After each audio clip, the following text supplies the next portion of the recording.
Hi, I'm Lynn, Narcissistic Abuse Recovery Coach, author, and personal survivor of narcissistic abuse. At Moving Forward with Hope, we provide guidance to assist to validate your experiences in dealing with a narcissist, help to rebuild after the treacherous path, and move forward into your next journey. Validate, rebuild, revolutionize. I've been personally exposed to narcissists in my family upbringing as well as relationally. The fog was lifted for me in 2016, and since that time I've made it a mission of mine to help others recover from the devastating and confusing life hurdles that occur. Hi, I'm Lynn. I'm so glad to be back. Today, we are going to dive into the topic of being the family scapegoat. It's a deep topic. It's a topic that isn't addressed often enough, in my opinion. So I wanted to dive into it head on. Let's go. Let's do this. But before we do it, we are going to do some housekeeping things.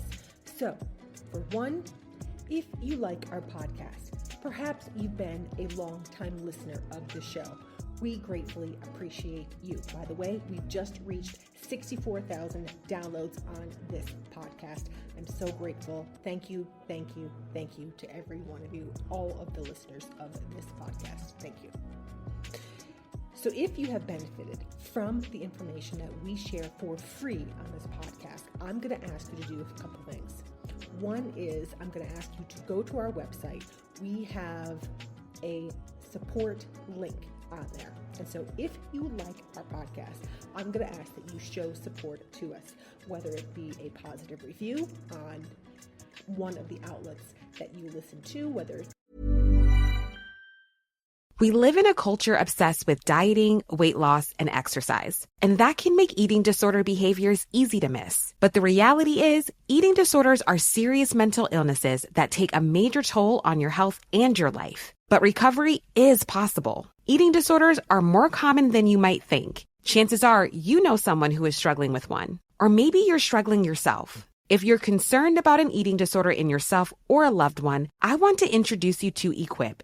Equip is a fully virtual, evidence-based eating disorder treatment program that helps patients achieve lasting recovery at home. Every Equip patient is matched with a multidisciplinary care team that includes a therapist, dietitian, medical provider, and mentors. And you get a personalized treatment plan that's tailored to your unique goals and challenges. Equip treats patients of all ages and all eating disorder diagnoses. It's covered by insurance, and there's no wait list. If you think that you or a loved one could be struggling with an eating disorder, don't wait to get help. Visit equip.health to learn more. That's equip.health. Hey, Ryan Reynolds here for Mint Mobile. You know, one of the perks about having 4 kids that you know about is actually getting a direct line to the big man up north. Mm-hmm. And this year, he wants you to know the best gift that you can give someone is the gift of Mint Mobile's unlimited wireless for $15 a month. Now, you don't even need to wrap it. Give it a try at mintmobile.com/switch. Upfront payment of $45 for 3-month plan equivalent to $15 per month required. New customer offer for first 3 months only. Speed slow after 35 gigabytes if network's busy. Taxes and fees extra. See mintmobile.com. Boost Mobile is now sending experts nationwide to deliver and set up customers' new phones. Wait, we're going on tour? We're delivering and setting up customers' phones. It's not a tour. Not with that attitude. Introducing Store to Door. Switch and get a new device with expert setup and delivery. Delivery available for select devices purchased at boostmobile.com. Spotify or the various podcast platforms that are out there, we would welcome a positive review. If you also wanted to support us financially, that is also great too. We have a Buy Me a Coffee set up. We are also on Patreon. I have a page set up where you can support us, even by liking our Facebook posts, for instance, or our Facebook page, or subscribing to our YouTube video. You get it. So I'm asking you to do that from the bottom of my heart, and I am very grateful in advance. If you've not been to our website yet, it is movingforwardafterabuse.com. We have 70 plus articles that are written on our website as well. Feel free to browse around and read a lot of the articles that maybe you have missed. We also have a email list, so if you want to sign up so you can receive in your inbox the most recent articles as they are published, then that would be wonderful as well. And lastly, If you want to schedule one-on-one time with me, I would welcome that as well. I have a calendar set up on my website as well. There's a page under Chat with Me. The link of this will be in the description below. But let's get to it. Let's talk about being the family scapegoat. Now, perhaps you grew up in a narcissistic family and you identify with the role of being the family scapegoat. Maybe you didn't even believe that you were the family scapegoat until later on in life, such as myself. I did not realize it until I was well over 40. So maybe that is you here today. In addition, as you may know, there are multiple roles in a narcissistic family. For instance, there is the golden child, and there is the narcissistic parent or parents. There is also an enabler, and sometimes there is even the lost child. But today, we are going to dive into the struggles of being the family scapegoat. We are going to address some of the wounded. Now, we have spoke on this topic before, as I mentioned, and if you haven't heard the episode, it's called The Strained Relationship, where we talk about the interaction or lack of between the scapegoat and the golden child, which continues even into adulthood.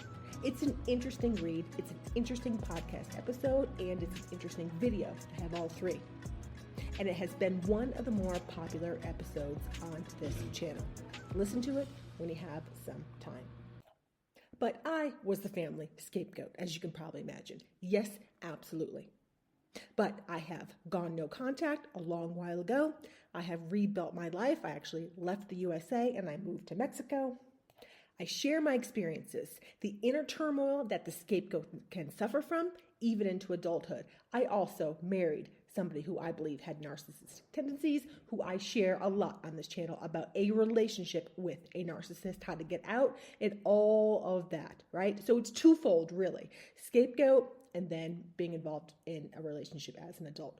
What a mess. But it's excellent to escape, to get out, to go no contact, to set yourself free, start over, and put yourself in an environment, right, that you can find support and love going forward.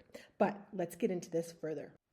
The recovery process of understanding what happened, right, through the cognitive dissonance, it can absolutely be lengthy, right? But go easy on yourself because it is not a race, right? One day at a time, one foot in front of the other when you are ready, right? There is no rush. Healing takes time, and one day at a time is just fine with me, right? So no medal is awarded once we continue the healing and the recovery journey. However, there absolutely should be a medal. So it was a lot, and the emotional weight of the mess that we have been through can absolutely be heavy at times, especially while sorting things out, and especially as we are discovering new tactics and new areas of manipulation and deceit that were used against us, that were orchestrated against us, I shall say. It is absolutely maddening, but in a helpful way, you can see from a big picture what was happening. And once you see the tactics and you see their game, to me, that it brings clarity on the situation. And you see it. You see their game. You know it. You almost know it in advance. And then you can make the best decisions that are right for you. A lot of people do not understand what the scapegoat has gone through, nor can they relate. So that's why we're... Knock, knock. Ooh, who's there? A Boost Mobile expert, here to deliver and set up your all-new iPhone 17 Pro, designed to be the most powerful iPhone ever. You call that a knock-knock joke? This isn't a joke. Boost Mobile really sends experts to deliver and set up your phone at home or work. Okay, well, it's just that when people say knock-knock, there's usually a joke to go with it. Like I said, this isn't a joke. So the knock-knock was just you knocking? Yeah, that's how doors work. Get the new iPhone 17 Pro delivered and set up by an expert wherever you are. Delivery available for select devices purchased at boostmobile.com. Terms apply.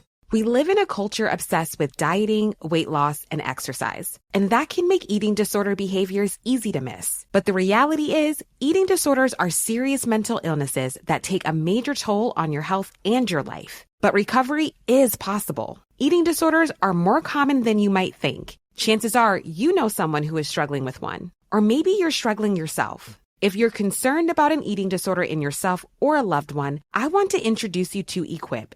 Equip is a fully virtual, evidence-based eating disorder treatment program that helps patients achieve lasting recovery at home. Every Equip patient is matched with a multidisciplinary care team that includes a therapist, dietitian, medical provider, and mentors. And you get a personalized treatment plan that's tailored to your unique goals and challenges. Equip treats patients of all ages and all eating disorder diagnoses. It's covered by insurance, and there's no wait list. If you think that you or a loved one could be struggling with an eating disorder, don't wait to get help. Visit equip.health to learn more. That's equip.health. I'm going to talk about it today. Growing up in a family is meant to provide love, support, and a sense of belonging. However, for those who are unfortunate enough to be raised in a narcissistic family, the experience can be far from perfect. Within these families is that role of being a scapegoat.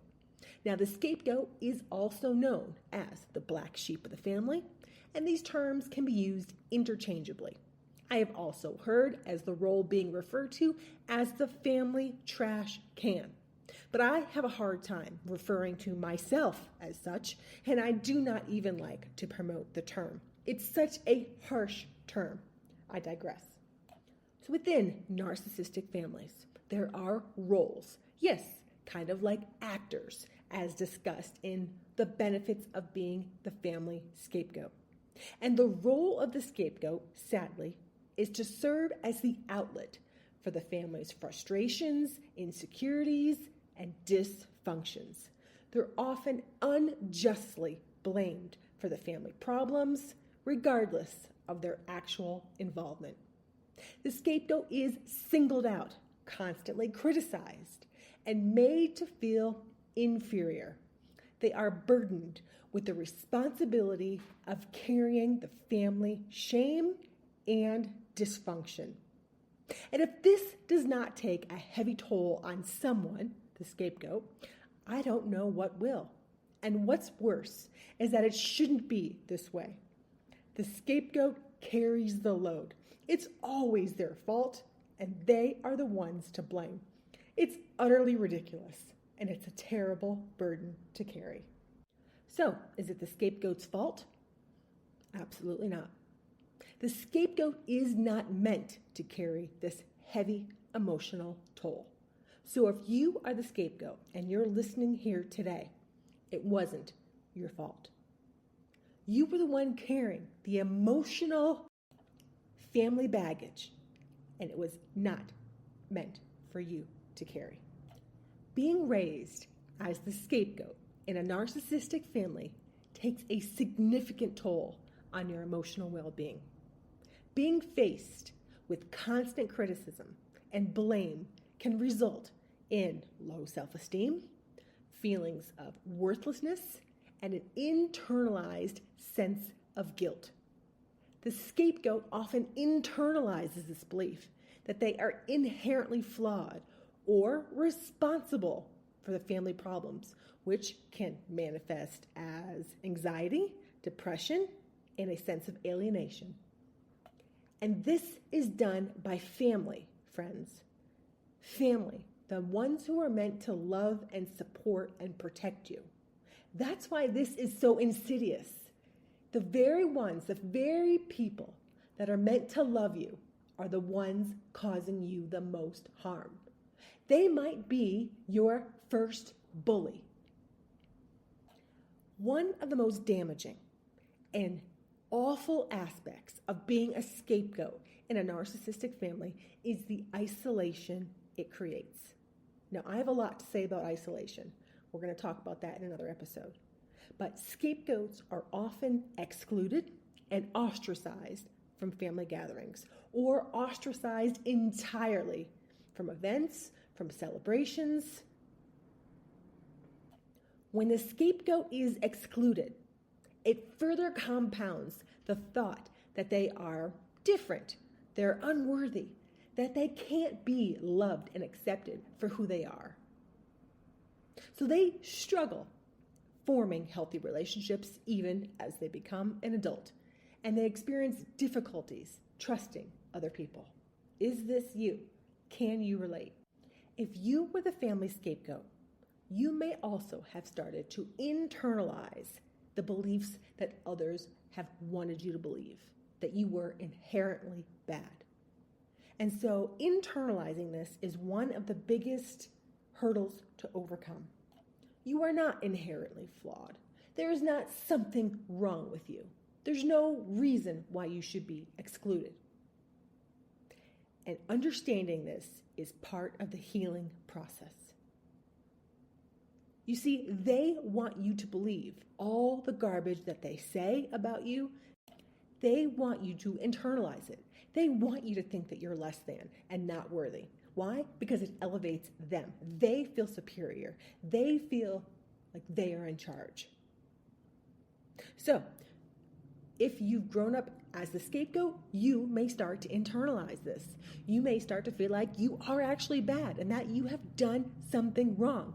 You may have a nagging guilt feeling that you cannot shake and that you feel like you just keep doing wrong and bad things all the time and that you deserve to be punished.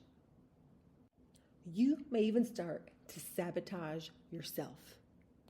And you know what? Your narcissistic family will support that.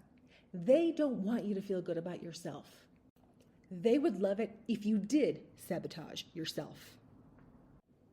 When you believe inherently from what they are teaching you, that you are bad, etc., when you start to act on it and believe in this role, it soothes them and it placates the family dysfunction so it can continue undetected. So in the healing process, this is one thing that we start to tackle, is identifying when you are sabotaging yourself, right? Is it the thoughts you think, the words you speak? It's finding and identifying it, finding where the root came from, and then choosing to believe the truth about yourself. This absolutely takes time because these habits have been going on for a long, long time. So it takes time to overcome this and do a 180. And it's even more difficult if you're still in contact with those who wish to take advantage of you, which is why no contact is the way to go. Cutting somebody out of your life is not an easy task, especially when that person is family, because go listen to Ostracized, How Your Narcissistic Family Love Turns into Hate. That is a deep, deep, deep article. It talks more about the triangulation. It talks about family control. It talks about how love turns into hate. And it's hard to wrap your head around it at first. It's an article. It's a podcast episode you're going to want to listen to several times because it is. Hey! You want to pay just $10 for your phone service at Boost Mobile? Just $10 for your phone service at Boost Mobile? Yeah! I totally do! This holiday, the best gift is for you. Pay just $10 a month for the first 2 months, then $25 a month forever with unlimited data, talk, and text. Offer valid at boostmobile.com. After your first 2 months, you'll pay $25 a month unless you go online or call to cancel. Requires autopay. The longer you stay alive, the longer you can enjoy Boost Mobile's unlimited plan with a price that never goes up. So here are some tips. Do not parallel park on a cliff if you want to enjoy an unlimited plan with a price that never goes up. Do not mistake a wasp nest for a piñata if you want to enjoy an unlimited plan with a price that never goes up. Do not microwave a hard-boiled egg if you want to enjoy an unlimited plan with the price that never goes up. Stay alive and enjoy unlimited wireless for $25 a month forever with Boost Mobile. After 30 gigs, customers may experience lower speeds. Customers will pay $25 a month as long as they remain active on the Boost Mobile Unlimited plan. We live in a culture obsessed with dieting, weight loss, and exercise. And that can make eating disorder behaviors easy to miss. But the reality is, eating disorders are serious mental illnesses that take a major toll on your health and your life. But recovery is possible. Eating disorders are more common than you might think. Chances are you know someone who is struggling with one. Or maybe you're struggling yourself. If you're concerned about an eating disorder in yourself or a loved one, I want to introduce you to Equip. Equip is a fully virtual, evidence-based eating disorder treatment program that helps patients achieve lasting recovery at home. Every Equip patient is matched with a multidisciplinary care team that includes a therapist, dietitian, medical provider, and mentors. And you get a personalized treatment plan that's tailored to your unique goals and challenges. Equip treats patients of all ages and all eating disorder diagnoses. It's covered by insurance, and there's no wait list. If you think that you or a loved one could be struggling with an eating disorder, don't wait to get help. Visit equip.health to learn more. That's equip.health. It's absolutely deep. So healing is a journey, right? Escaping the clutches of a narcissistic family and healing from those wounds inflicted upon you as the scapegoat is absolutely challenging. Recognizing these toxic dynamics and seeking support and encouragement along the way are crucial in recovery. Meet with somebody who has been there, who can support you along the way, and who can speak honestly with you about where you're going, where you're headed, and can even point out some behaviors that may need addressing in a loving way. Growing up as the role of scapegoat is absolutely a traumatizing role, right? So in order to get healing and to recover from that role, we must address the trauma. And as we uncover their tactics, we can clearly see what they were trying to do. I often get asked the question of how to recover, how to move forward, how to let go of the past, and where to start, as the journey to recovery can appear to be daunting. Right? There's so much to learn about narcissism and being in a relationship with a narcissist, family dynamics. It's so much to deconstruct. There's so much information out there, and to sort through and discover the truth, and to discover our truth in a personal way, right? Of what exactly happened to us. It's a journey where you learn to actually love yourself. And it might even be for the first time that you start to love yourself and find out what that really means to you. And you start to embrace authenticity. You learn to walk in who you are, your likes, your dislikes, your thoughts. Your silenced voice starts to speak out and to share, right? It's crucial for the scapegoat to redefine who they are and to shed those false narratives, the words that were spoken to them over and over and over again, projected onto them by their narcissistic family growing up. It's a journey to learn about self-care and what it means for you specifically. Maybe you want to start pursuing different passions, different hobbies. Maybe you want to change who you hang around with. You want to find more supportive people, supportive individuals. And maybe you want to start going no contact with others. This is the start of the journey and the start of change, going down a whole different path. You don't have to keep going down the same path that you have been going on. You can change the trajectory of your life. And then what? Then when you've recovered, then what? Well, some people want to help others. Kind of like what I'm doing. I'm helping others go through the journey, and I offer support and assistance and encouragement because the road can be rough. And we all need support on life's journeys from time to time, right? So growing up in a narcissistic family environment, it's a family role that I would not wish upon anyone, right? Because it can leave deep emotional scars. However, it's time to address it. It's time to get support and encouragement. It's time to start the healing journey. It's time to overcome the drama and the trauma and to reclaim your life moving forward today. Thank you for listening to our podcast. This is Lynn, and I'll see you in the next one. Thank you so much for listening to today's episode. I invite you to also visit our website at movingforwardafterabuse.com, subscribe to our Wake the Elephant YouTube channel, sign up to our email list, and take advantage of the resources we have on our site to assist you in recovering from a relationship with a narcissist, grew up in a dysfunctional narcissistic home, and or want to learn more to propel your healing journey to the next level. Drop us a review if you have enjoyed this episode on whichever platform you listen to. Consider supporting our podcast, and we will see you in the next episode. Take care for now. This is Lynn, signing off.